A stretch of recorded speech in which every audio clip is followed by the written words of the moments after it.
Twelid fi Strasburgu, Franza, fil-15 ta' Settembru 1858.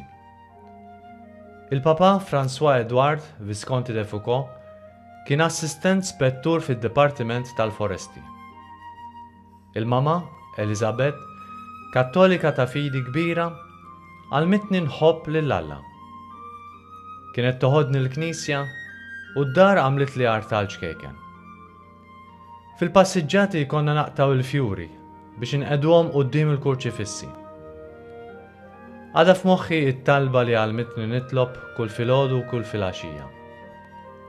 Alla tiegħi, birek lill-Papa, lill-Mama, lin-Nannu, lin-Nanna, lin-Nanna Foucault u l-oħti żgħira. Din Marie Nest twildet 3 snin warajja. Tfuliti daqet l-imrar minn kmieni. Il-Papa qabditu depressjoni qawwija u meta kelli 5 snin mara l-kura Pariġi għand toħtu, it-sija Ines Moitessier, mart bankier, sinjuruni. Miet sena wara, fis-sajf tal-1864. 6 xhur qablu mietet b'korriment il-mama li kienet ila minnu. Kella 34 sena. Bdiet tieħu ħsiebna n-Nanna Foucault, imma din mietet b'attakk tal-qalb fl-istess sena li mietu l-ġenituri tiegħi. Dan l-imrar kollu ġelni nsaqsi dwar Alla u l-ħniena tiegħu. Għalaqni wkoll fija nnifsi u wassalni biex kultant inkun vjolenti. Wara l-mewt tan-Nanna Foucault ħadna fideh meta diġà kellu 68 sena in-Nannu de Morlaix, missier il-Mama, kurunell irtirat. Kien iħobbni tassew, hawn min jgħid li kien ifissidni, u għamel kull ma seta biex jimlilna l-vojt li ħallew l-imwiet tal-ġenituri. Kont nammiraha l-intelligenza kbira tiegħu, u bħalu sirt akkanit għal-familti u pajjiżi, għall-istudju, għaskiet u għan-natura. F'dan iż-żmien sirt naf li l-kuġinti Marie Moitessier, 8 snin ikbar minni. Il-mama tagħha kienet oħt il-Papa, dik li kien marqanda meta qabditu d-depressjoni. Iltqajna l-ewwel darba fis-sajf tal-1868, meta għaddejt ix-xarejn tal-vaganzi għandhom f'Château Moitessier f'Louis. Inġbidt lejha mill-ewwel.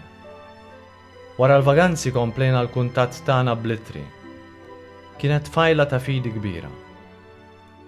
Imħabbit għalejja qatt ma ntfiet u ma' żmien bdiet tieħu ħsibi daqs li kieku bina. Meta kelli 11-il sena, faqqat il-gwerra bejn Franza u l-Prussja. U man-nanniet konna refuġġjati l-ewwel f'Rennes fi Franza, imbagħad f'Berna l-Iżvizzera. Wara t-telfa li ġarbet, Franza kellha ċċedi Strasburgu lill-Imperu Ġermaniż. Nannuwi, ta' patriott u eks uffiċjal tal-armata li kien, ma setax jaċċetta jkun sudditu tal-Ġermaniżi. U flok Strasburgu ħadna noqogħdu Nancy li baqgħet Franċiża. F'Nancy fl-1872 ta' 14-il sena irċevejt f'jum wieħed l-ewwel tqarbina u l-griżma tal-isqof. Dakinhar kuġinti Marie ġiet minn Pariġi biex tifraħ miegħi u rregalat li l-ktieb tal-isqof Jacques Benin Bossuet Élévation sur le mystère. Kien jum ta' kuntentizza kbira. Meta kont student fil-liċew ta' Nancy kont naqra blama u dak li rrid. Naturalment dan il-qari kollu għeni fl-istudju, imma wkoll dajjif li l-fidi sakemm tlifta kompletament ta' 16-il sena. Kittieba bħal Voltaire, Rousseau u Montesquieu wasluni niddubita minn dak li kont trabbejt nemmen fih, kif ukoll minn kull twemmin ieħor. Ma kont niġħad xejn u fl-istess ħin ma nemmen f'xejn. F'dak iż-żmien li tlift il-fidi, tlift ukoll il-kuġinti Marie għax iżżewġet lil Olivier de Bondy. Ftit jew wisq għajur għaliha, iddeċidejt li ma nattendix għaż-żwieġ tagħha. B'Marie Jew aħjar Madame de Bondy issa moħħa f'żewġa u fil-familja li beħsiba trabbi. Fimt li kelli qudiemi ħajja ta' solitudni. Fl-1874, fl-istess sena li żżewġet Marie, għaddejt b'marki tajbin ħafna mill-bakkalawrijat u dan ippermettili nkompli l-istudju.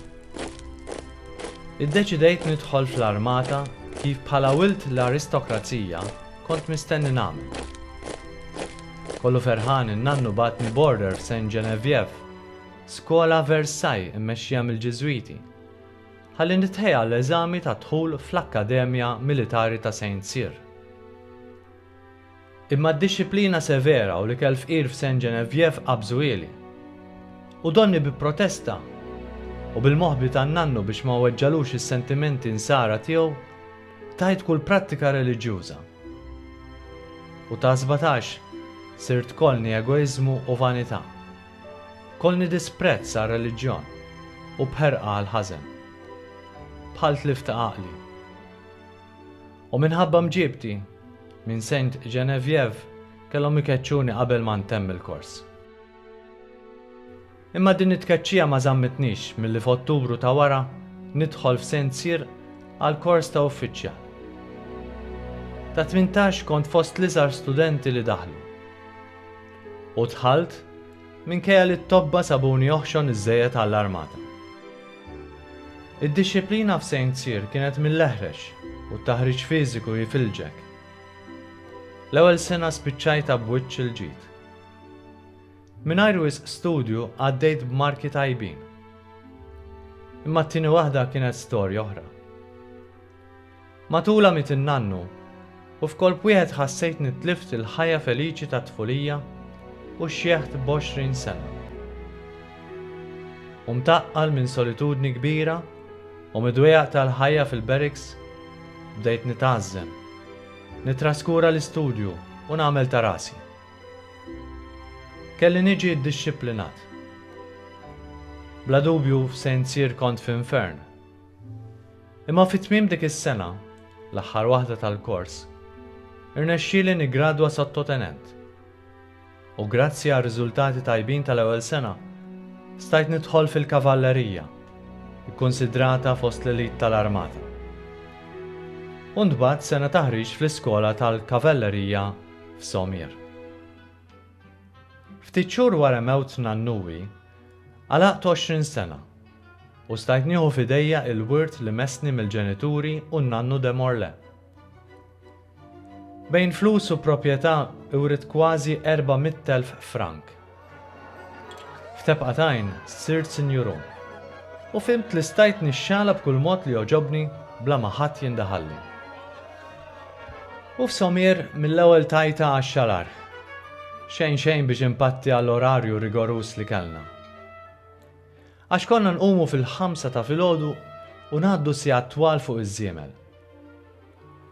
Jien kont għażilt il-kavallerija għax minn għalija li hawn ibatu mill-inqas, imma kont qarraqt. U biex jagħtini palata fix-xalar, kelli lil Antoine de Vallambrosa. Jew kif konna nsibuh Vallon, aristokratiku bħali u xalatur gwab. Fil-barracks konna naqsmu l-istess kamra li kont żejjent portieri rikki u b'librerija ta' kodbarari. Nhar ta' ħadd kont inġib mill-aqwa stabbilimenti tal-belt igel u mbejjed mill-Lifjan. U dawn kont naqsamhom ma' Vallon jew xi proxmu ieħor. L-istess kont nagħmel kull meta xi ħadd minna, jiġifieri jien jew Vallon, kastik, u dan kien spiss, ma setax joħroġ mill-barracks. Il-belt kont immur elegantissimu skont l-aqwa moda u kull imkien inħallas bil-franki tad-deb mingħajr ma neċċetta bqija. Fil-għaxija kont spiss ngħaddi s-sigħat fl-aqwa ristoranti niċċena u npejjeb sigarri minn Kuba. Kont ukoll nifrekwenta l-prostituti tal-post sakemm imbagħad bdejt inġibhom minn Pariġi. Donnu ma kienx hemm limitu għal ħajja laxka tiegħi. L-ikel bla rażan u las ħaxnuni tali li sħabi qalawili li pork il-majjal. Bimġiba tali ma stajtx nispiċċa l-kors bl-unuri. U ġejt is-87 minn 87. Wara t-taħriġ f'Samir, bdejt il-karriera militari tiegħi kif ukoll l-aktar perjodu xellerat ta' ħajti. Iktar kemm il-ħajja militari kienet toħnoqni, iktar sirt xellerat. Kont stazzjonat f'Pont à Mousson, qrib Nancy, fejn kelli appartament li fih kont norganizza ikliet li kienu jintemmu fit-baħrijiet sesswali u orġi. Kont nibdel in-nisa bla doċċ. U meta xi waħda minnhom kienet tiddarras hekk kif nitlaqa, kont ngħidilha kif nista' nintrabat ma' waħda meta narawkom il-koll ħelwin u attraenti. It-tija Ines bdiet tinkwieta fuq tberbiq flusi u eventwalment ħadet il-passi legali meħtieġa biex iżżommni mill-inħarbat il-fortuna li writt. Il-libertinaġġ ma ġablix il-ferħ li kont nistenna, imma vojt ta' swit il-qalb trement, speċjalment fil-għaxija x'in kont insibni waħdi f'kamarti. Kienet dieqa li waslitni nistmell ix-xarar u d-baħrit li jien stess kont norganizza. Ħajti daħlet f'dalma tal-biża' u bdejt inħossni iktar bima mill-bniedem. F'dak iż-żmien trakkajt ma' Marie Cardinal, magħrufa bħala Mimi, attriċi li kienet taħdem f'Pariġi. Kienet ġentili, intelligenti u attraenti. L-abta li kienet marti, il-Viskontessa de Foucault. Meta l-kurunell ta' fuq jara fil-logħba, ordnali biex ma ntellaħħix miegħi l-Alġerija fejn kont intbagħat mar-reġiment. Meta sfidajtu huwa tani nażel bejn Mimi u l-armata. U jien li nobgħod min jindaħalli, għażilt lil Mimi u spiċċajt sospiż bla salarju sakemm nobdi. U ma' Mimi mort ngħix f'lukanda lussuża f'Evian, qrib il-fruntiera Żvizza. Kelli 22 sena. Imma lanqas Mimi m'għamliet li ħajti. U meta xarejn u nofs wara sirt naf li r-reġiment tiegħi ser jintbagħat it-Tunezija biex irrażżen rewwixta, bdejt nitħajjar mill-ġdid għal ħajja militari. Imma din id-darba biex ngħixha kif suppost. Erġajt sibt quddiem l-għażla bejn Mimi u l-armata. Imma din id-darba rebħet l-armata li ħaditni lura bħala uffiċjal. Sa fl-aħħar sibt skop nobli għal xi ngħix u ħassejt li għamilt ħaġa mill-iktar tajba. Flok it-Tunezija mar-reġiment li kelli intbagħat ma' ieħor l-Alġerija sabiex inxejnu r-ribelljoni mmexxija mix-xejk Bouamama. F'din l-ispedizzjoni kont ċempju ta' responsabilità. Naqsam mas-soldati li jibes kollu tal-ħajja militari u tal-battalja. Dejjem magħhom u wieħed minnhom. Tajt ukoll prova li kont mexxej ta' ħila. Ta' taħti jħobbuni u jammirawni.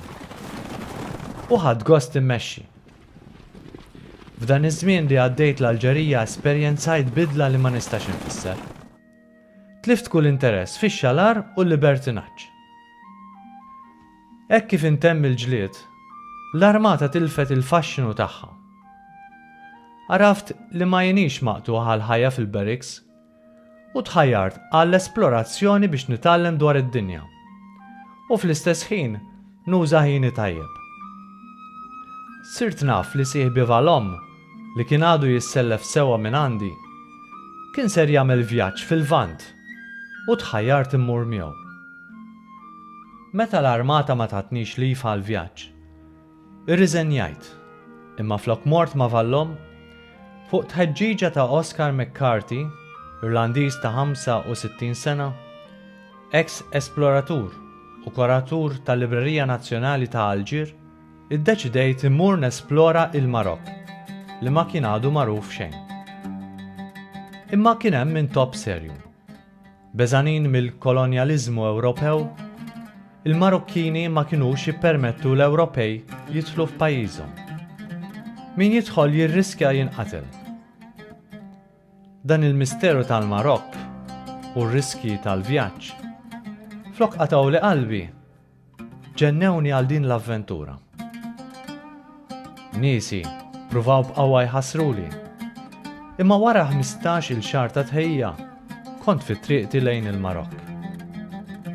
Billi l-lut setgħu jżuru dan il-pajjiż bla xkiel, żbarkajt f'Tanġir bħala Josef Aleman, rabbi ludi mill-Moldavja imkeċċi mir-Russi u fi żjara lill-komunità ludija tal-Marokk. Bħala gwida miegħi kelli lil Mardokaj Abi Serur, ludi ta' veru mwielet il-Marokk u vjaġġatur ta' esperjenza. Inżilna sa Tissint u tlajna il-muntanji Atlas. Fil-Marokk kellna ndumu 5 xhur, imma għamilna 11-il xahar. Tħalt lura l-Alġerija minn Lalla Marnija. Kont niexef ewda, eżawrit, maħmuġ, ħafi u bla flus, imma wkoll sodisfatt, anzi ħassejtni eroj. Fuqi kelli noti mimlijin informazzjoni dwar il-Marokk li fix-xhur ta' wara sarrafthom fi ktieb li rebbaħni midalja tad-deb mis-Soċjetà Ġeografika Franċiża u ġieħ mis-Sorbonne. Fi frar tal-1886, lura f'Pariġi krejt qrib kuġinti Marie de Bondy. F'dan il-punt ta' ħajti, wara riflessjoni fit-tul, għaraft fija bżonn ġewwieni għas-safa u ddeċidejt li ma niżżewweġ. Alla ħabbibni mal-kastità. L-avventura fil-Marokk bidlet li ħajti. Jekk il-kultura Franċiża kienet beditni mid-divin, dik Marokkina resqitni leħ. Fl-immensità u żbuħija tad-deżert, sibt li l-nifsi bħal f'post sagru kontinwament tifakkarni fid-divin u nesperjenza l-kobor tiegħu.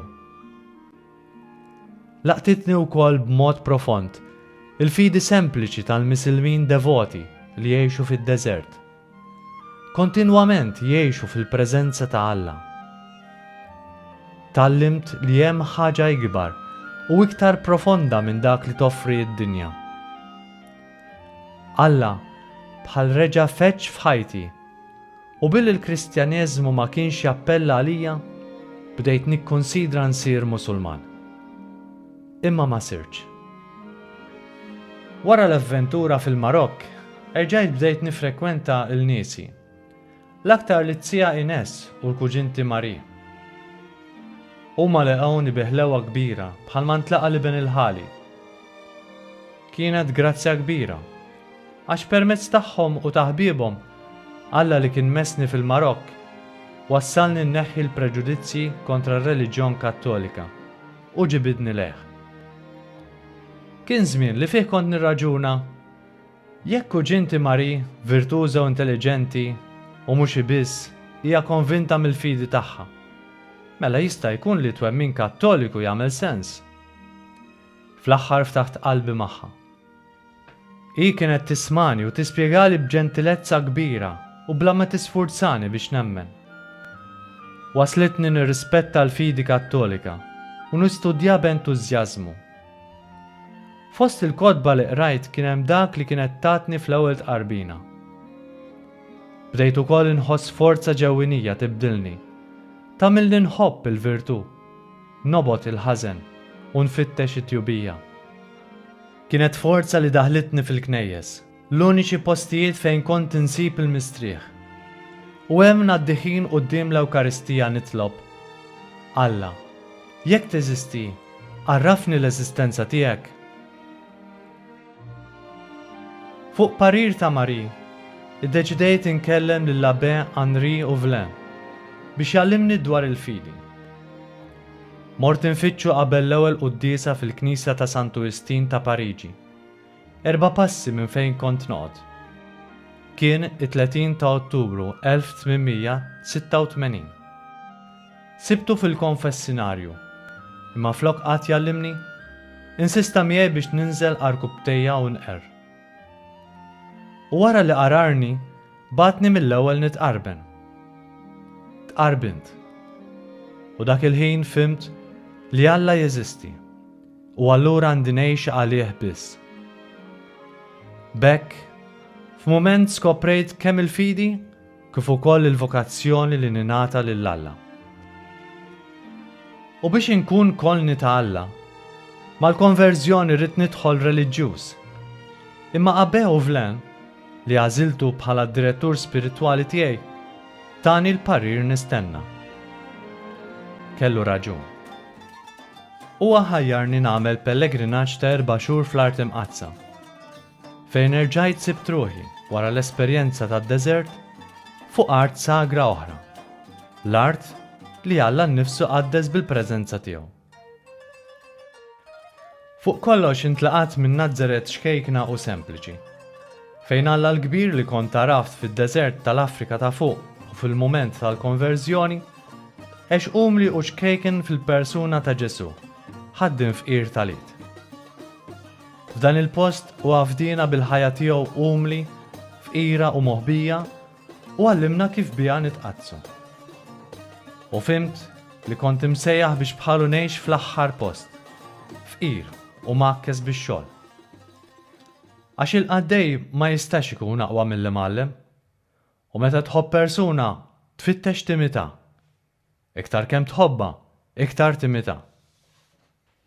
U b'dan il-għan f'moħħi lura fi Franza, fuq parir ta' Abbé Hovlen, f'Jannar tal-1890 inaqat ma' trappisti tal-monasteru tal-Madonna tas-Silġ f'Ardèche biex fil-faqar, fl-umiltà u fix-xogħol manwali tagħhom niemita lil Ġesu f'Nażaret.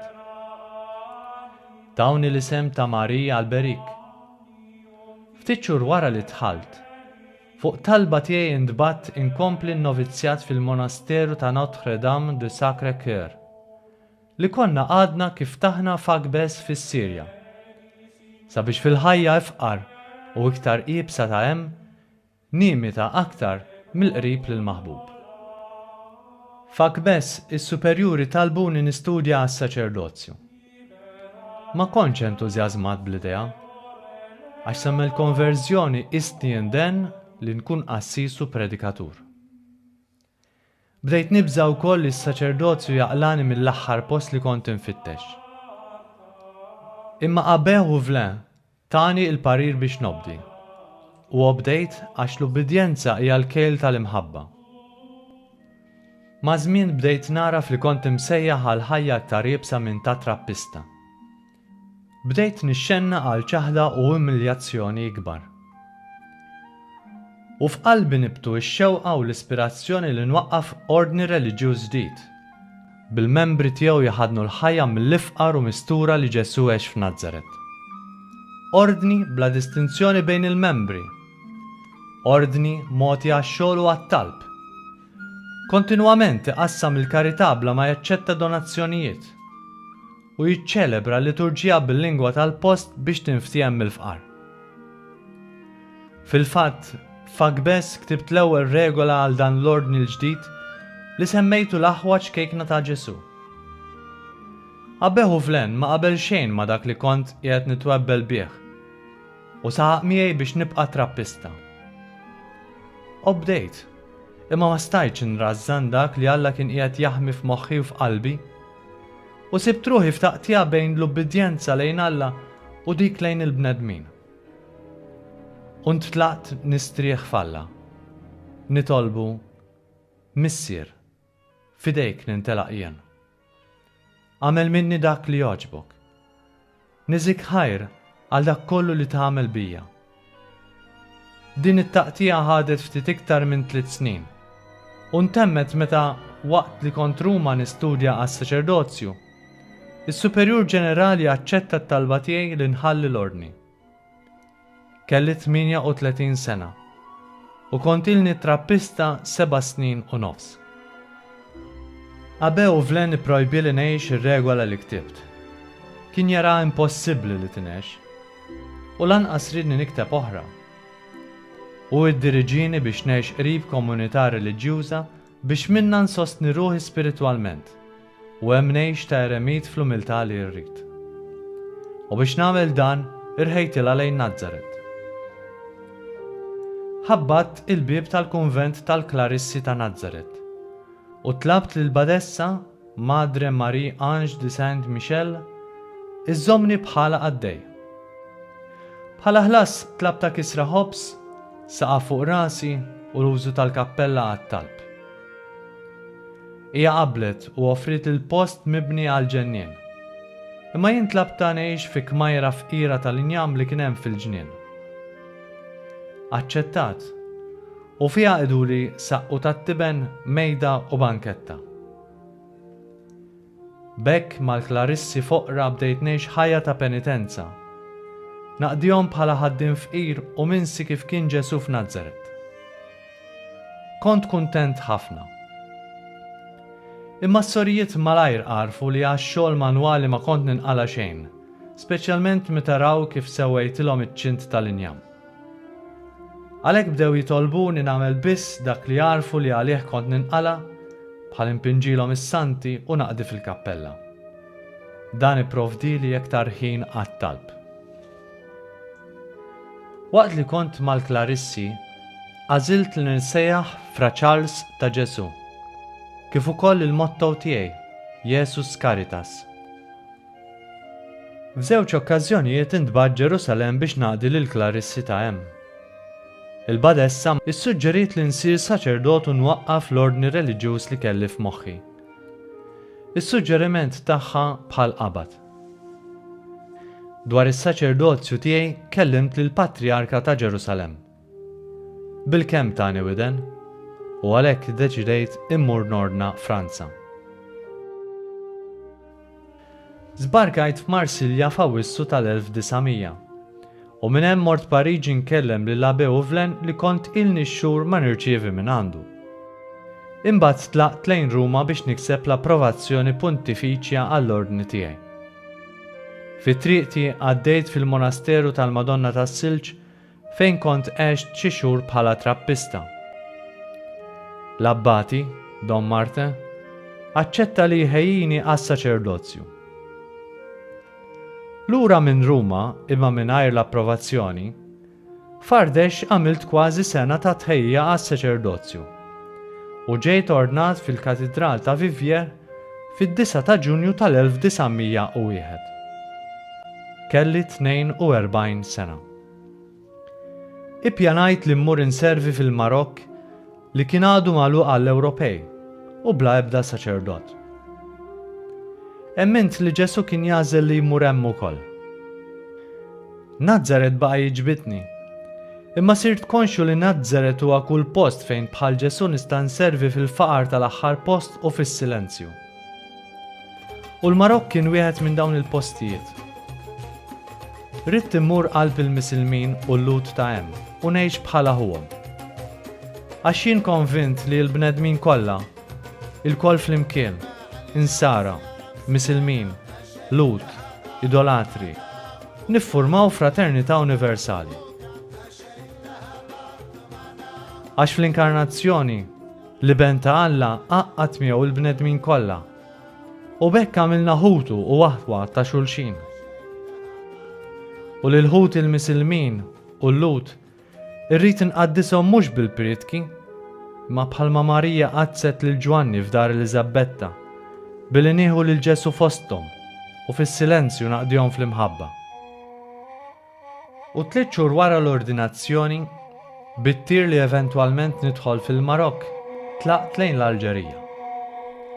Kelli f'moħħi li mmur inservi fl-oażi mill-isbaħ ta' Beni Abbes, qrib il-frontiera tal-Marokk. L-Isqof Charles Guérin, il-prefett apostoliku tas-Saħħara, aċċetta u għamilni kappillan tas-soldati Franċiżi stazzjonati hemm. F'Beni Abbes, soldati ta' rieda tajba bnew li eremitaġġ bi briks tat-tafal fuq art li xtrajt bi flus mogħtija minn kuġinti Mari. Xtrajta kbira biżżejjed li kapaċi żżomm komunità. Dan l-eremitaġġ semmejtu il-Fraternità tal-Qalb Imqazza.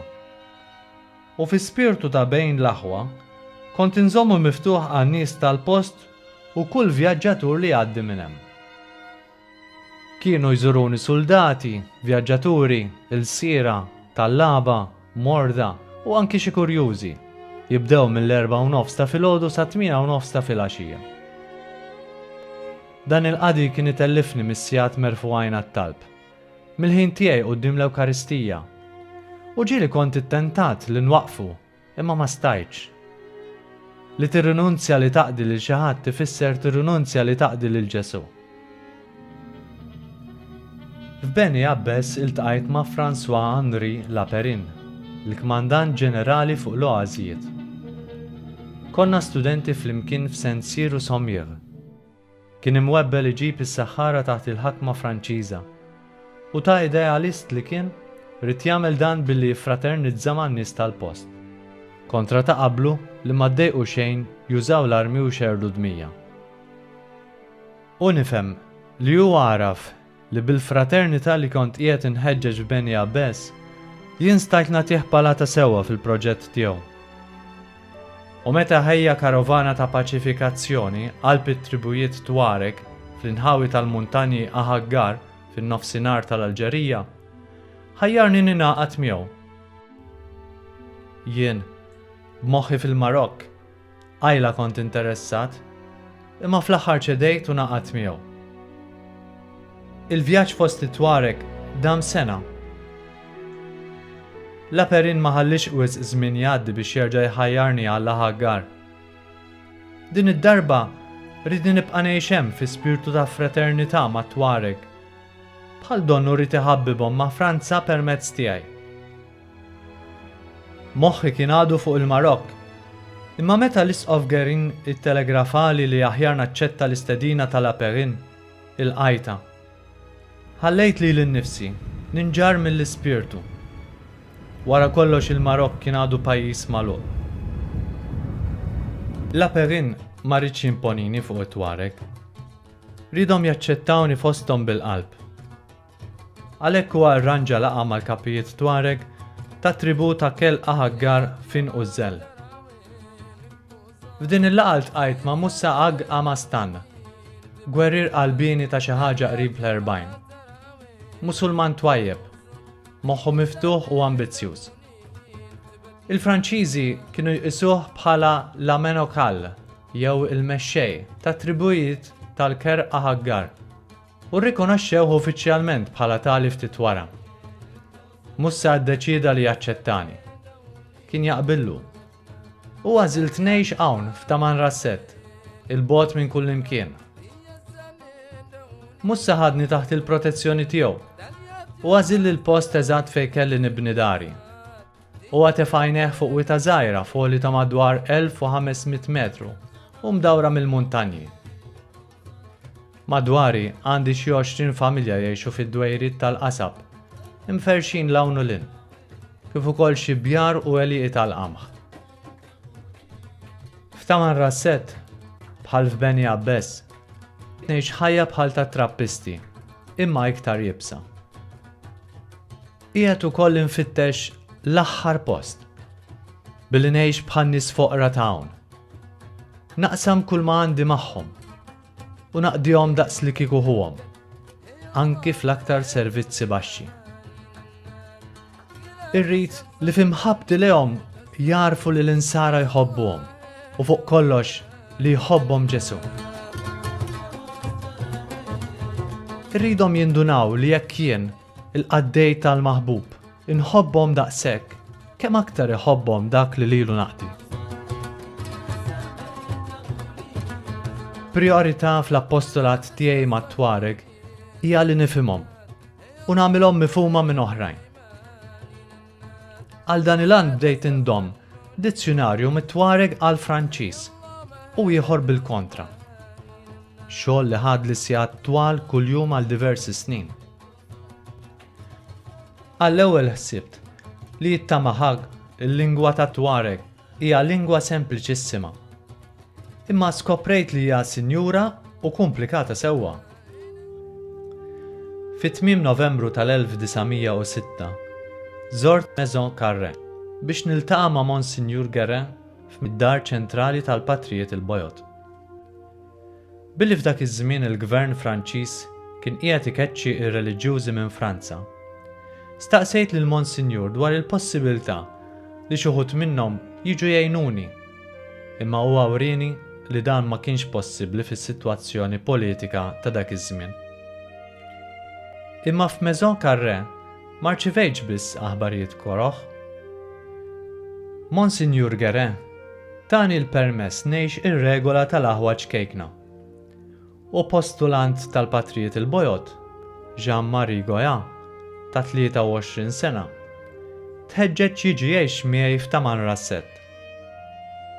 Aċċettajtu u tajtu l-isem ta' Frer Michel. Imma għamel miegħi biss 3 xhur.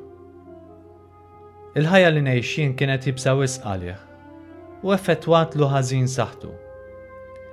Sa minn qabel wasalna Taman Rasset kellu jħallini. Lura Taman Rasset, it-Tuareg laqgħuni bil-qalb. Kien jidher li l-ispirtu ta' fraternità kien qiegħed jaqbad. Sfortunatament, waħdi, la stajt niċċelebra l-qudiesa u lanqas ikolli l-Ewkaristija għall-adorazzjoni. U mingħajr Ġesu sagramentat, kont inħossni waħdi. Is-solitudni kienet tafas fuqi aktar meta ma nuqqas tal-preżenza tal-maħbub kont tal-żmien twil ma nirċevix posta. Għax il-posta nistennija fuq ix-xwiek. Imma s-solitudni ma żammitnix milli nkompli niġbor l-informazzjoni dwar il-lingwa u l-kultura ta' Tuareg. Bil-għajnuna ta' Dassin, poetessa targija magħrufa, bdejt niġbor il-poeżiji tagħhom. Fl-1906 u l-1907, l-ħaggar għadda minn nixfa qalila u n-nies bdew ibatu l-ġuħ. Bdejt inqasmilhom li kelli u biex nitma' it-tfal ġieli bqajt b'xejn jien. Dan wassal biex fil-bidu tal-1908 imrat serjament. Ħsibtni ser immut. Ktibt li Laperin jibgħat li ħalib, imbit u ikel biex nerġa' nieħu saħħti. Imma qabel ma dan wasal, indaħal Mussa li konna sirna ħbib sewwa. Ordna biex il-ħalib frisk tal-mos jinġib kollu għalija anki minn postijiet imbeda. Ma li kelli tlabtu, Laperin bat li jitra, jinfurmani li Piju 10, tani l-permess niċċelebra l-quddiesa waħdi. Din l-aħbar, il-kura ta' Mussa u tal-poetessa Dassin, enuni nikseb lura saħħti. U Alla, kompla jallimni biex fl-iljieli mudlama ta' ħajti, nafdaħ u nintelaq fideħ. Kif kitbet Santa Teresa, tħalli xejn ħawdek, Alla biżżejjed. Ġieli nħossni fallut. Ktibt regola biex tinex f'komunità. Ma qiegħed ngħixha waħdi. U għadni ma konvertejt lil ħadd, ħlif lil mama ħakem, xieħa, għamja u fqira. Qiegħed naraf li biex nagħtu l-frott jeħtieġ li mmutu. Bħal qamħa. Jekk bħal din ma naqax fl-art u mmut, nibqa' waħdi. Jeħtieġ immut, jiġifieri ninsa li l-nifsi. Nofri li l-nifsi lill-maħbub. Inqaddes li l-nifsi. U nħobb bla qies. Ma hemmx mod ieħor kif immut. F'Diċembru tal-1908, fuq insistenza ta' oħti, mort Franza għal 3 xhur. Iltqajt ma' niesi u ma' Abbe Vle li miet ftit xhur wara. Kif kont hemm ksibt minant Monsignor Bonnet, l-isqof ta' Vivier, l-approvazzjoni tar-regola għall-Unjoni tal-aħwar ġiel u nisa tal-qalb imqazza ta' Ġesu. Għaqda ġdida tal-lajċi li għaqdu l-Knisja kif qdewa Aquila u Priscilla, il-ħbieb ta' San Pawl. Minħabba din l-Unjoni żort Franza darbtejn oħra, fl-1911 u fl-1913. U ltqajt ma' ċertu Louis Massignon, studjuż tal-Iżlam u bħali konvertit mill-ateizmu. U għax kien imħajjar sewwa, stedintu jiġi jgħix miegħi hawn bħala wieħed mill-aħwaġ kejkna. Sa issa għadu ma ġiex. Iltqajt ukoll ma' B. Antoine Crozier li rnexxielu jiġbor l-ewwel 26 membru tal-Unjoni. Sa fl-aħħar iż-żerriegħa bdiet tagħti l-frott. F'Mejju tal-1910, wara vjaġġ ta' paċifikazzjoni ieħor miegħu, Laperin sellifli xi soldati biex jibnuli eremitaġġ għas-sajf f'As-Sekrem, post mill-isbaħ, ideali biex fih tadur għall-ħallieq. Huwa iżolat fil-qalba tal-Aħaggar, foli ta' madwar 2700 metru. Is-sena ta' wara mort ngħaddi 7 xhur hemm nitlob u nistudja. Mal-1912, is-Sahara Alġerina saret perikoluża ħafna. Mit-Tripolitania bdew deħlin is-Senussi, fratellanza ta' Misilmin Ħorox, u mill-Marokk gruppi oħra bħalhom. It-tnejn huma edewa tal-Franċiżi, tal-Insara u ta' min jikkolabora magħhom. Sfortunatament, il-vjolenza ollit rasa wkoll fl-Ewropa. Il-gwerra l-kbira diġà ilha sena u nofs għaddejja. Hekk kif smajt li faqqet, tħajjart immur fuq il-front, ngħin lis-suldati ta' pajjiżi kontra dawk il-barbari ta' Ġermaniżi. Imma fl-aħħar iddeċidejt li posti huwa hawn f'Taman Rassett, inżomm in-nies tal-post kalmi u favur pajjiżi. Minħabba l-gwerra, pajjiżi kellu jsejjaħ il-parti l-kbira tal-armati tiegħu fl-Alġerija lejn il-front Ewropew. Għalhekk ma tantx baqa' min jiddefendina mis-Senussi u l-briganti l-oħra. Dan wassalni biex fl-aħħar żewġ tisjuf hawn f'Taman Rassett ippjanajt u bnejt forti tal-briks għal-kien tan-nies tal-post f'każ ta' attakk u fornejta bi bjar, bikel u barn. F'Marzu li għadda, is-Senussi ħadu taħt idejhom lil Ġanet u bdew resqin l-hawn, ixewxu l-popolazzjoni kontra Franza. Il-ġirien qegħdin iħeġġuni mmur ngħix fil-Fortizza Motilenski li l-militar Franċiż kien bena ftit snin ilu ftit kilometri minn hawn. Imma posti huwa hawn għall-Pniesi, fil-forti tiegħi. Minix nibża. Alla, qatt ma jwarrab lil min jafda fih. Wara kollox, jien dejjem ngħix daqs li kieku semmut martri l-lejla.